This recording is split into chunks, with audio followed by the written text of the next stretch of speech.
वो आप देख रहे होंगे, एक पीला पर्चा सतलोक आश्रम मैनेजमेंट हरियाणा की तरफ से आज 13 जून 2021 को संगत में आया है, 2 पेज का। बहुत सारी बातें उसमें लिखी हैं। वैसे तो परमेश्वर कबीर बंदी छोड़ जी की प्रिय सर्व संगत को दास का दोनों हाथों से शुभ आशीर्वाद। अब बताइए साहब, दोनों हाथों से शुभ आशीर्वाद। आज तक गुरुजी ने कभी, जब से दास 2013 से जुड़ा है, और परमेश्वर ने कभी भी किसी अपने सत्संग में ये कहा हो कि भाई आप सभी भक्तों को मेरा दोनों हाथों से शुभ आशीर्वाद, क्या परमेश्वर का एक हाथ काफी नहीं है? क्या परमेश्वर दोनों हाथों से देंगे तो ही ज्यादा पावर काम करेगी? तो पुण्यात्मा, ये लिखने वाला कौन है?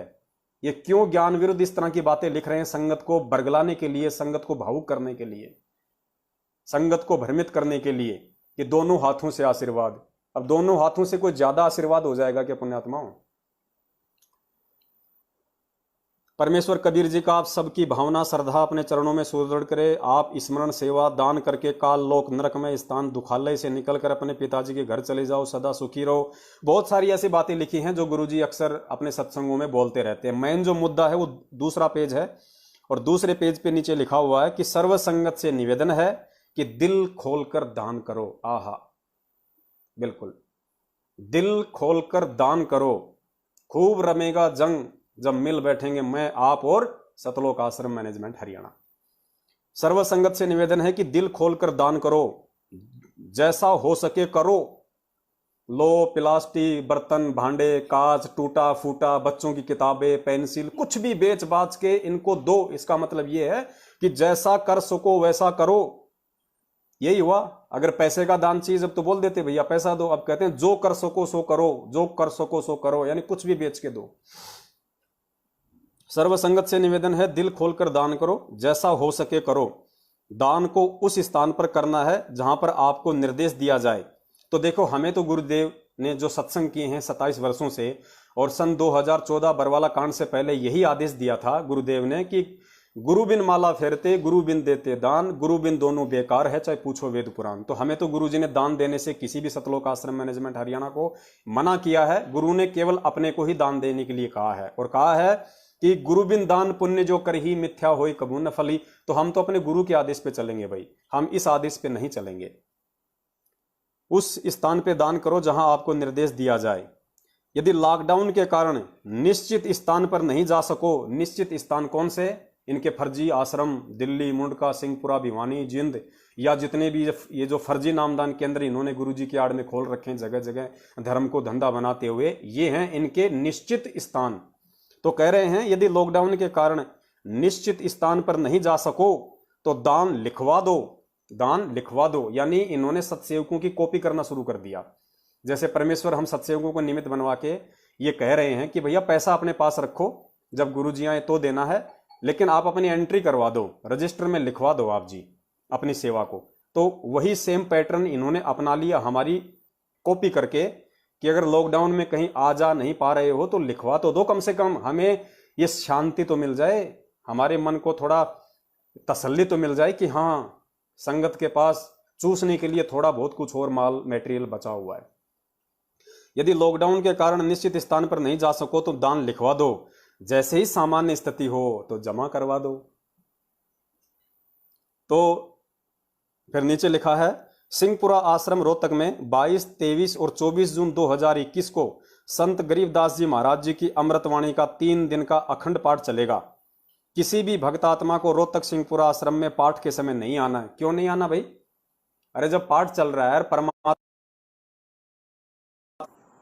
पुण्यात्मा, एक सेकंड, थोड़ा बीच में फोन आ गए दास, थोड़ा इसको साइलेंट करना होगा, कोई बात नहीं। सिंहपुरा आश्रम रोहतक में 22, 23, 24 जून पुण्यात्माओं, बीच बीच में फोन आ रहे हैं दास, थोड़ा इसको डिस्क करना भूल गया।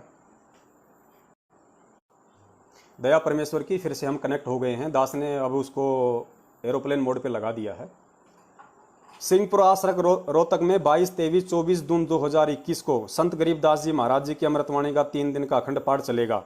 किसी भी भगत आत्माओं को रोहतक सिंहपुरा आश्रम में पाठ के समय नहीं आना है। ये क्यों नहीं आना है भाई? आज से पहले भी तो आप लोग पाठ कर रहे थे, मुंडका में, सिंहपुरा में, रोहतक में आपने 100, 150 दिन का पाठ किया था। उस समय क्यों संगत को बुला रहे थे आप? बसें भर भर के कोऑर्डिनेटरों को आदेश दिए गए थे कि ज्यादा से ज्यादा संगत को लाओ, क्योंकि नया नया इन्होंने ड्रामा शुरू किया था तो संगत अच्छा खासा दान देगी। 100-150 दिनों तक लगातार इन्होंने वो ड्रामा चलाया गुरुजी की आड़ में, पाठ प्रकाश का। संगत का ढंग से आम की तरह निचोड़ दिया संगत को। अब इनको लगा कि संगत के पास अब और ज्यादा पाठ का पैसा, ज्योति का पैसा देने को नहीं है, और वैसे भी लॉकडाउन चल रहा है, तो इन्होंने नया फरमान निकाल दिया कि 3 दिन का पाठ तो जरूर चलेगा रोहतक के सिंहपुरा आश्रम में, लेकिन किसी को आने की जरूरत नहीं है। इनको पता है कि फालतू में आएंगे, यहाँ रोटी का घर बनेगा, फालतू में खाना खाएंगे, रोटी खाएंगे, यहाँ पे देने को कुछ है ही नहीं उनके पास में, कई तो वापस किराए भी हमसे लेके जाएंगे। इसलिए इन्होंने संगत को मना कर दिया, संगत की आर्थिक स्थिति को देखते हुए कि संगत फिलहाल जो है वो गंगू तेली बनी हुई है, भिखारी बनी हुई है, अब संगत के पास देने को कुछ है नहीं, तो संगत को अपने घर पे रखो, पाठ हम कर लेंगे, उसका लाइव प्रसारण कर देंगे, अपने मोबाइल पे देखते रहना। पाठ संपूर्ण होने के बाद स्थिति सामान्य हो पर सभी राज्यों में पाठ का जो प्रसाद भेज दिया जाएगा। अब जब पाठ ही सही नहीं है, पाठ ही परमेश्वर के आदेश अनुसार नहीं है, पाठ ही भक्ति के विधान अनुसार नहीं है, तो उस प्रसाद का क्या असर होगा? क्या असर होगा उस प्रसाद का? बाद में कह रहे हैं तुम्हारे पास में पाठ का प्रसाद भेज देंगे, यानी घर घर जाके कोऑर्डिनेटरों को एक मौका देंगे कि ये प्रसाद लेके जाओ, प्रसाद के बहाने जाओ, ये प्रसाद दो थोड़ा बहुत, और जितनी सेवा हो सके उधर से खींचो कि भाई वहां पे 3 दिन का पाठ चला था तो तुमने पाठ वाठ कुछ बोला था, नहीं बोला था, तेरी पहले की कोई किस्त वगैरह तेरी बाकी है या नहीं है पाठ की, दे दे दे दे। नोट: अखंड पाठ 22, 23, 24 जून 2021 के दौरान संत गरीबदास जी महाराज जी की अमृतवाणी का लाइव प्रोग्राम सोशल मीडिया पर प्रसारित किया जाएगा। 24 जून 2021 को सुबह 9 से 12 बजे तक 3 घंटे लाइव सत्संग चलेगा। सभी भगत आत्माएं परमेश्वर जी की वाणी का लाभ उठाएं।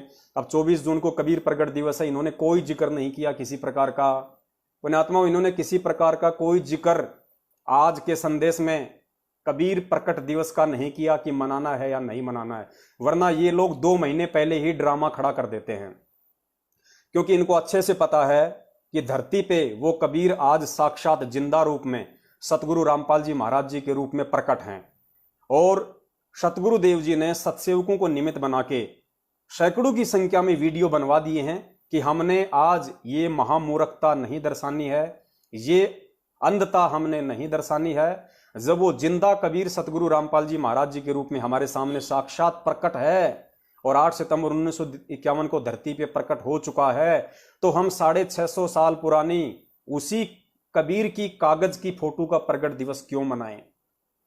क्या वो कागज की फोटो हमें आशीर्वाद दे सकती है? क्या वो कागज की फोटो हमारी प्रार्थना सुन सकती है? क्या वो कागज की फोटो हमें सत्संग सुना सकती है? कुछ नहीं कर सकती। जब कुछ कर ही नहीं सकती तो फिर हम उस कागज की फोटो का प्रकट दिवस क्यों मनाएं?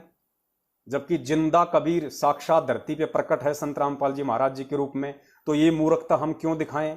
तो परमेश्वर के बच्चों ने सैकड़ों की संख्या में वीडियो बना के सत्सेवकों ने सोशल मीडिया पे सैकड़ों की संख्या में शंका समाधान नाम से चैनल बना के यूट्यूब पे, फेसबुक पे भर दिया है, हर जगह सभी को सचेत कर दिया, ज्यादातर संगत को। तो अब इन लोगों को लेने के देने पड़ रहे हैं कि अब क्या करें। आदेश देंगे तो भी संगत मनाएगी नहीं, ज्यादातर लोग तो नहीं मनाएंगे, जो समझदार भगत है वो तो नहीं मनाएंगे, तो कोई फायदा भी नहीं है मनाने का। तो अब इनको शर्म आने लगी है, तो अब ये कबीर प्रकट दिवस मनाने का सार्वजनिक तौर पे आदेश नहीं दे रहे हैं। तो ये दया है आप और हम सभी पे उस परमपिता परमेश्वर जी की, जिन्होंने आप और हम सबको सद्बुद्धि बख्शी है पुण्यात्माओं, इस परमेश्वर को पहचानने की। और पुण्यात्माओं, हर बार हम यही धोखा खाते हैं, और इस एक चीज की वजह से, इस एक नासमझी की वजह से हर बार हम सतलोक जाने से चूक जाते हैं। गुरुजी ने बताया कि भक्ति तुम आज नहीं कर सकते जैसी तुम 650 साल पहले करते थे, मर्यादा तुम आज नहीं निभा सकते जो 650 साल पहले निभा सकते थे। अपने गुरु के प्रति समर्पण भाव, श्रद्धा, लगन, विश्वास तुम्हारा आज नहीं हो सकता जितना 650 साल पहले था। लेकिन उस समय सिर्फ एक चीज से तुम मार खा गए, सिर्फ एक पॉइंट पे मार खा गए, और वो पॉइंट था कि उस समय वो परमेश्वर जब सतगुरु रूप में धरती पे आया हुआ था तो तुमने उसको सतगुरु नहीं माना, तुमने उसको परमेश्वर नहीं माना, ना सतगुरु माना, ना तुमने उनको परमेश्वर माना, तुम उनको एक आम संत मान के रह गए। और ये भक्ति मार्ग का विधान है कि गुरु मानुष कर जानते ते नर कहिए अंध, ओवें दुखी संसार में आ गए यम के फंद। गुरु को जब तक हम परमेश्वर नहीं मानेंगे तब तक हम इस काल लोक से चाहे कितने ही डिवोटी क्यों ना हो जाएं गुरु जी के प्रति, हम सतलोक नहीं जा सकते। क्योंकि सतगुरु साहिब एक शरीरा और सतगुरु बिना न लागे तीरा। परमेश्वर ने कितना समझा दिया हमें, हर तरीके से परमेश्वर ने हमें समझाने की कोशिश की है ताकि ये आत्माएं मुझे परमेश्वर के रूप में देखना शुरू कर दें। जब तक हम गुरु को खाली गुरु के रूप में देखेंगे हमारी बात नहीं बनेगी। क्योंकि परमेश्वर कहते हैं गुरु गोविंद दो नहीं भाई, और जो दो समझेगा वो दोजक में जाई, वो नरक में जाएगा, जो अपने गुरु को और परमात्मा दोनों को अलग अलग समझेगा। तो पुण्यात्माओं, हमने बहुत सोच समझ के, ये बड़ी मुश्किल से आप और हमारा दाव लगा है इस कलयुग की पिछली पीढ़ी में, तो बहुत सोच समझ के हमने चलना होगा, नहीं तो मार खा जाएंगे।